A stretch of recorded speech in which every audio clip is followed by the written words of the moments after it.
So you know how everyone has that story of that time that they and their players, accidentally destroyed a town or accidentally burned down that orphanage or maybe not accidentally. Either way, most people have some kind of D&D story where they and their friends, directly or indirectly cause the deaths and or tragedies of a ton of people. These stories are generally really fun, but the best of these stories are the ones where they didn't set out to do something awful, they just accidentally did something awful. I think I might have the best of these accidental stories. This is the time my friends and I accidentally destroyed a multiverse.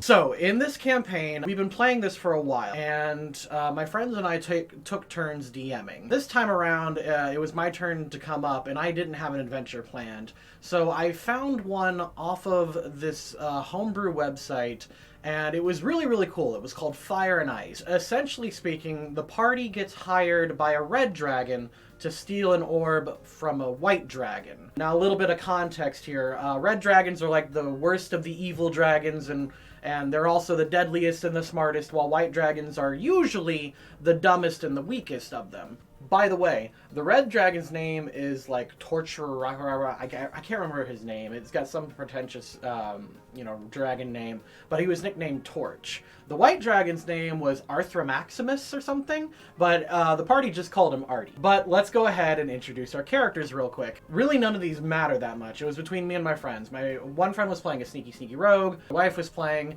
a ranger with a bow. One of my friends was playing a war cleric. I was playing a psychic. And the most important character was our one friend playing a nice necromancer. Now, earlier in the campaign, the players all managed to steal a bunch of gold from a thieves guild, and it was a ton of gold. In fact, they went ahead and they each bought something major, something they shouldn't be able to access until like level 15 or level 20, and at the time the players were at best, I think, level 7 or so.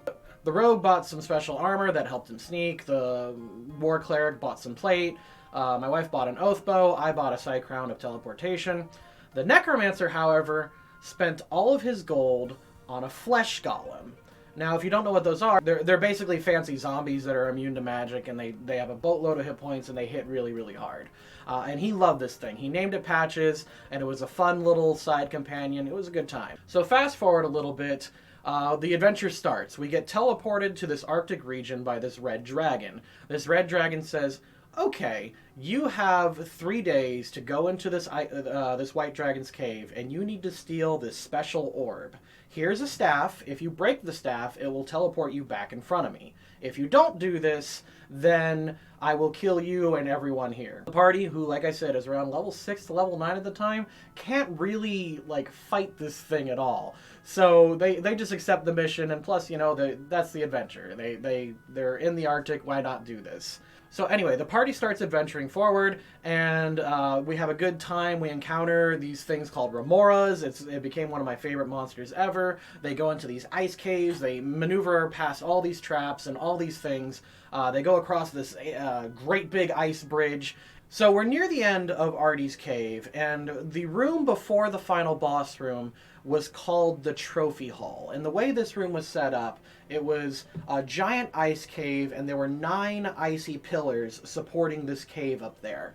And the idea behind it is that inside each of these ice pillars was a previous adventurer that had tried to come and kill Artie. And Artie froze them in ice that supports his lair. Now, obviously, the party figures out they can't just start breaking these ice pillars because it would cause the cave to collapse. So what they did is the necromancer cast detect magic and started looking at all the other adventurers. They found in one of the ice pillars there was this mage that was just giving off huge amounts of magical radiation or whatever. So they crack open this ice pillar, and inside they find this magic user. They loot him, and the party goes nuts because on this magic user was the best staff in the game, the Staff of the Magi. To those that don't know, this staff is ridiculous. It has pretty much every spell you'd ever want on it, and Like, it could recharge itself, it had all these different things. It was the best staff in the game for a reason. In fact, most wizards, when they start off their adventure, at some point hope to get a Staff of the Magi. The party kind of goes nuts for a little bit, because they're wondering why the heck did the wizard get the best item, but they eventually just kind of figure they all benefit anyway, so they move on. They go into Artie's cave, and they see like this, they see this descent down into his cave, and then there's his little treasure hoard on the other end. And so they go down there, and they start conversing, and they say, okay, we're just going to go and we're just going to grab the org and teleport away. We don't need to fight Artie. Well, they go down there, Artie falls down from the ceiling, hits the floor, fight commences. Now, normally, white dragons are really dumb and really stupid, but Artie was different. He was ridiculously strong, to the point where he was actually a bigger threat than Torch. It was kind of ridiculous. The party just could not handle this. The rogue dropped almost right away. The war priest was just doing what he could to keep everyone healed. My wife was just rolling terribly. And my character was not actually smart enough as a psychic to damage Artie with his, like, mental attacks. So as the party starts dropping, the necromancer just runs up to the platform, grabs the orb, runs back to the party, and breaks the staff. Immediately, everyone is teleported right back in front of Torch, and the necromancer at like 1 hit point just hands the orb to Torch. The party did not like this, and for good reason, because it said in the text that Torch will take the orb and then turn on the party. Because of course he turns on the party. He's a red dragon. So we decide to take a break. I go into the bathroom and they start discussing some strategy. We refill our drinks and we get ready for a big old fight. Essentially everyone's down to like 1 hit point and no one's doing well. And unknown to the party, the worst thing of all is they hand Torch an orb of perfect dragon control. Now, a little bit about these orbs. Normally, these things are called the Orbs of Dragonkind, and they're colored to specific dragons. Normally, they can only control one type. Like, if you have a red orb, it can only control red dragons. White orb, gold orb, silver, etc. It only controls a specific type. However, for whatever reason, the person who wrote this campaign decided that, no, this orb, so long as it is remotely dragon, will control them. Well, at the moment, that was the least of the party's concerns. All they had to do was survive Torch. So I come back, they've got a plan. And we roll initiative, I did not win initiative, and that's all they need. So the Necromancer takes the Staff of the Magi, he spears it into Patches. Patches now has the most powerful staff in the game stuck in him. He gives him a big old hug, and then he shoves him forward. So a little known fact about the Staff of the Magi, one of its many powers is this ability called Retributive Strike. Retributive Strike is the last-ditch effort of any wizard. What it does is it self-destructs all of the spells inside the staff at once. So essentially speaking, it goes off like a small nuclear bomb. Like, we managed to calculate it out at one point. If it did minimum damage, it's at minimum doing 1,000. Considering most most max level D&D bosses only have a couple hundred hit points, Torch is just dead. So Patches is shoved forward, Retributive Strike is activated, a giant explosion goes off, and I describe it as such. So as Patches lumbers forward towards the red dragon, he gives a final salute to you and your party as he grabs the staff protruding from him and evokes the words that activates Retributive Strike. You are blown back by sudden gusts of magical arcane winds as you're pushed along the ground several feet back, and a rippling explosion rockets out, shattering your eardrums. All you see remaining is a small crater with the only evidence left of your fight. Now, the party at this point went ahead. They were like, job well done. They packed up. They gave a little funeral to poor Patches, and they went home. As it turns out, Retributive Strike has more than one property. See, there's a little known fact about Retributive Strike. There's actually a 50% chance that instead of doing a boatload of explosive damage, it will actually randomly teleport anyone caught into it to a random plane of existence. Game designers obviously put this in order to protect any like heroic wizard that would like self-destruct himself into an enemy. Basically exactly for this situation. It's so that you can get the character back and they're not just obliterated into nothingness. So I pulled out a book because I didn't really know about the different planes of existence because I had no idea what that meant. And I found that there are 9 extraplanar planes of existences.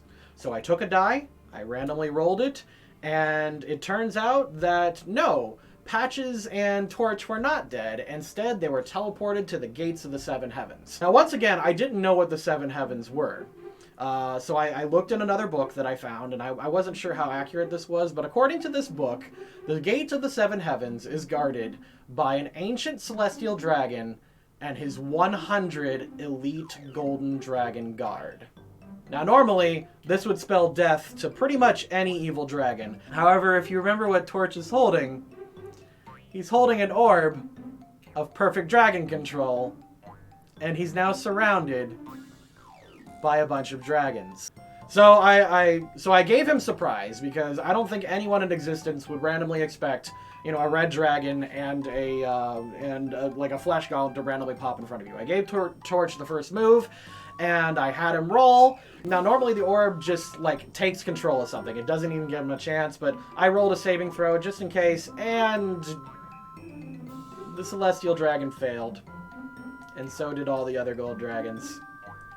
So now Torch has successfully taken over the gates of the 7 heavens, and I had to go find another book that could populate this area for me because I don't think Torch would stop there.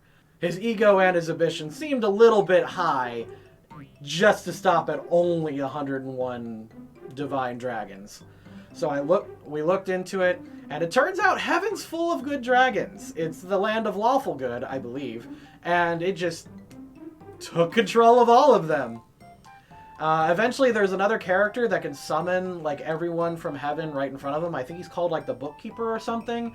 And I don't remember if he either blackmailed him or threatened him or took control of him because he was part dragon. He just kept summoning all the characters in heaven that were remotely dragon, and he would just take over them.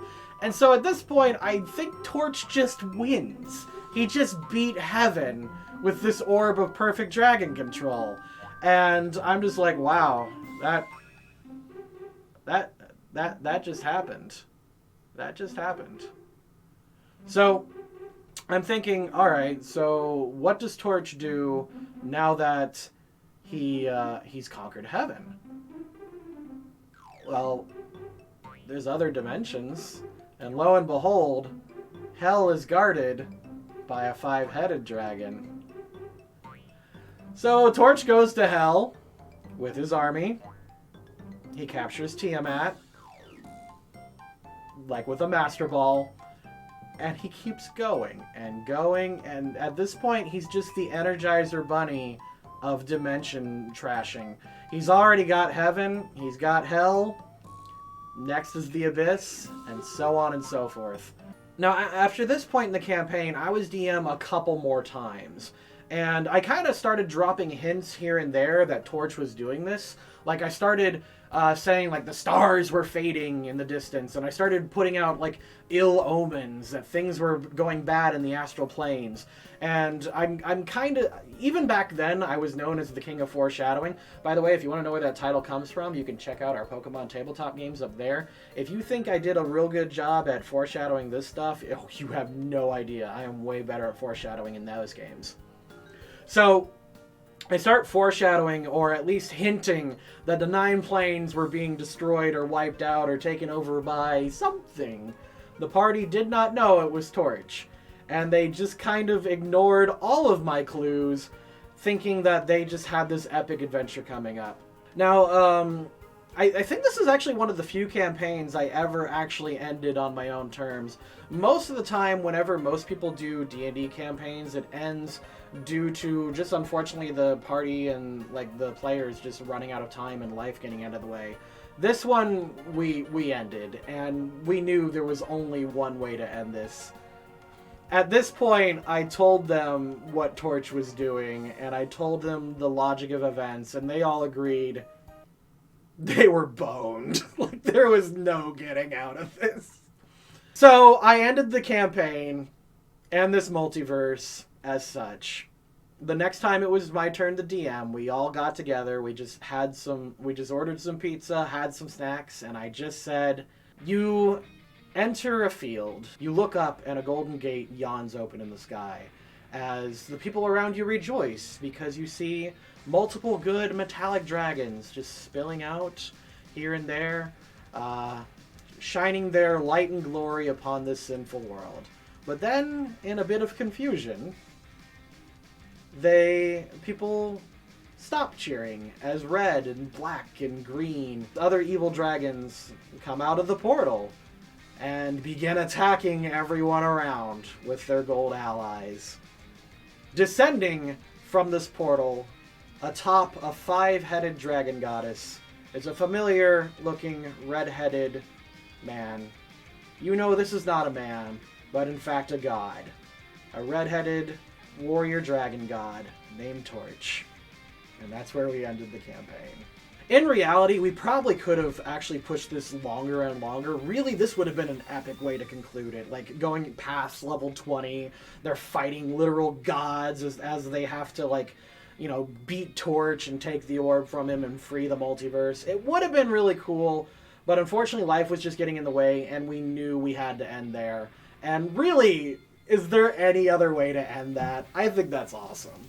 If you like this story, be sure to check out our Pokemon tabletop games. And if that episode count intimidates you a little bit, be sure to check out our episode summaries. And if you want to support us, check us out on Patreon. Everyone gets a spot here at the end credits, and we'll see you next time.